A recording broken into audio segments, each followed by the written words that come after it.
सुप्रभात सभी लोगों को। आज कोरोना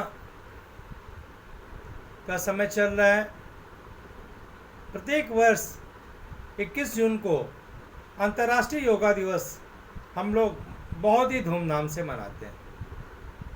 खासकर हम आचार्य प्रत्येक वर्ष विद्यालय जाकर, भैया बहन भी विद्यालय आते थे और विद्यालय के सभी प्राचार्य, समिति के अधिकारी और बाहर से भी लोग आके योगाभ्यास करते थे। परंतु आज कोरोना के काल में घर में ही रहना पड़ रहा है, जिसके कारण हम लोग आज 21 जून को योगाभ्यास का प्रयास घरों में ही कर रहे हैं।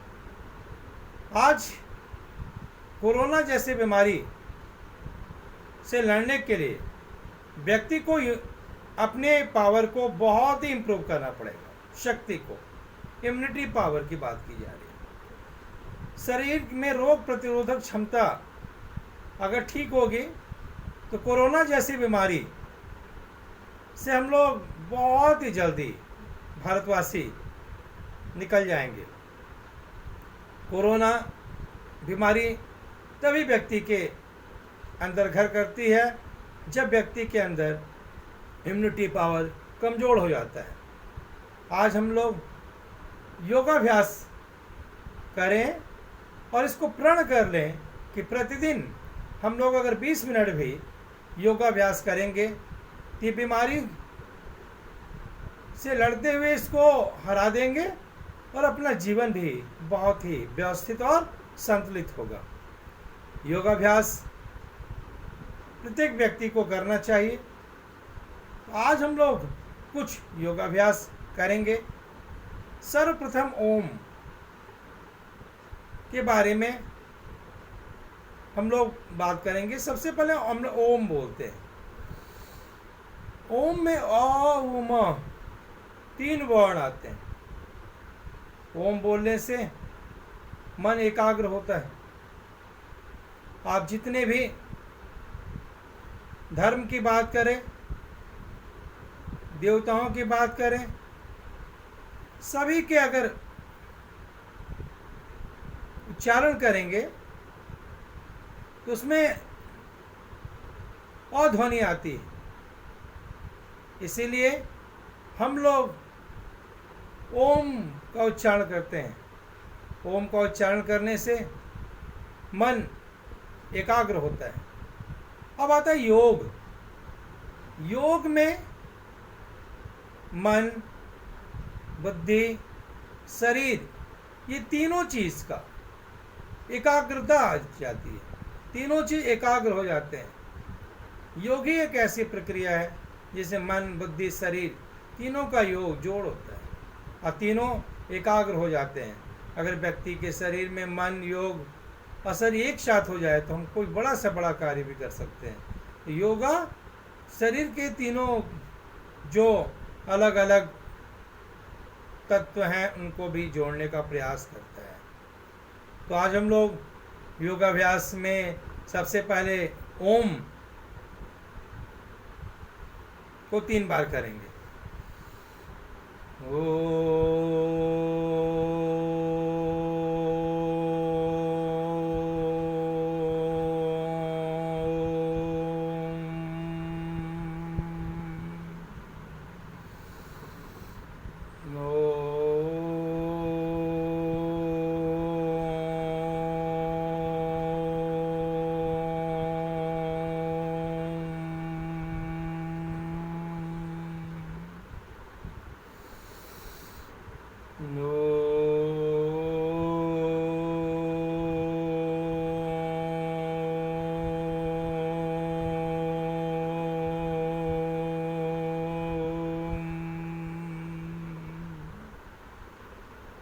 ओम का अगर 3 बार हम लोग एकाग्रता के साथ अगर उच्चारण कर लें तो मन एकाग्र हो जाता है।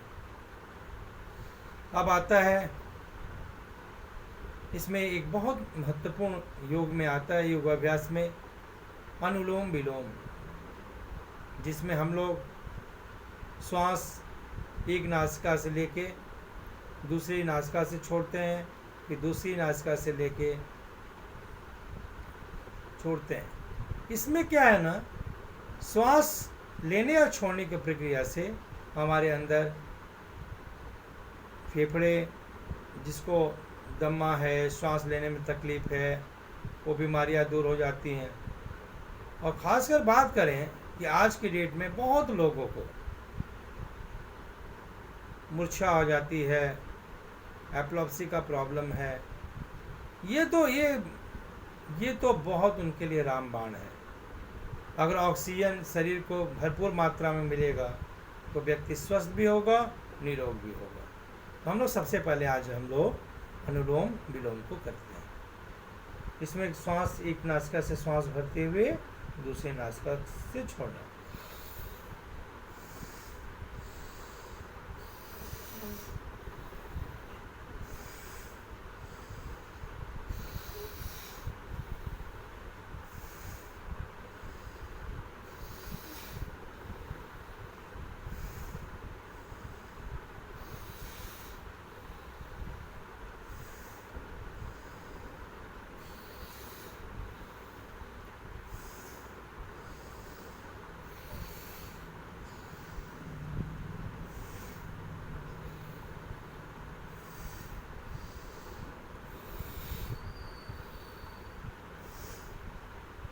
एक और योगाभ्यास है कपालभाति।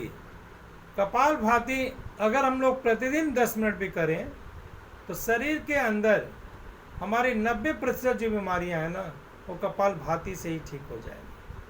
कपालभाति सभी लोग जानते सभी लोग हैं, लेकिन हम लोग आज करते नहीं हैं, और जिसके कारण बीमारियां इतनी फैल रही है कि भारत में लाखों करोड़ों लोग बीमारी से अवसादग्रस्त हो रहे हैं। शरीर माध्यम खलु धर्म साधनम, शरीर ही सबसे बड़ा धन है। इसीलिए शरीर का भगवान के द्वारा दिया गया उपहार है, इसलिए इस उपहार को हम लोग बचा के रखें। भगवान ने जब हम लोगों को इस धरती पर लाया था तो हम लोग कितने अच्छे सुंदर होते हैं, लेकिन बाद में जाके हम लोग योग करना छोड़ देते हैं, जिसके कारण हम लोग का शरीर जो है देखने में अच्छा नहीं होता। तो अब हम लोग बात करते हैं अब कपालभाति।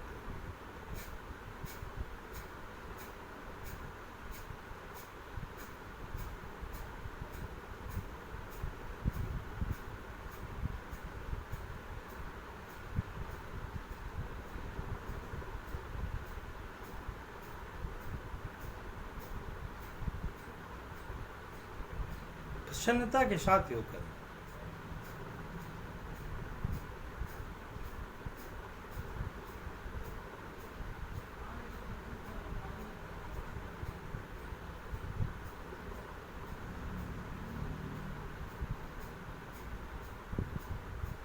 अब एक और योग आता है शुगर पेशेंट के लिए, तो बहुत ही महत्वपूर्ण एक योग है मंडूक आसन। ये तो पेनक्रियाज में जो इंसुलिन बनना बंद हो जाता है वो ठीक हो जाता है। इसमें श्वास भर के ऐसे करके इसको नीचे की तरफ झुकते हैं।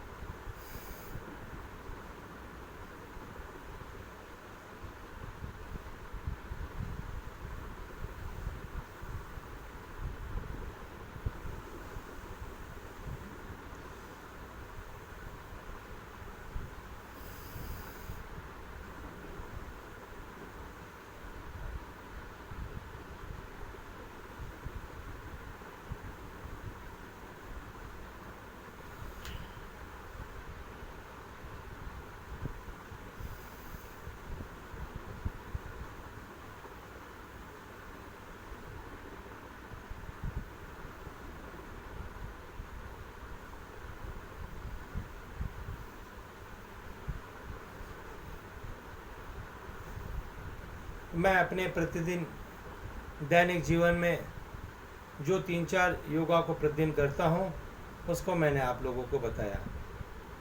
तो आज इतना ही। थैंक यू, धन्यवाद।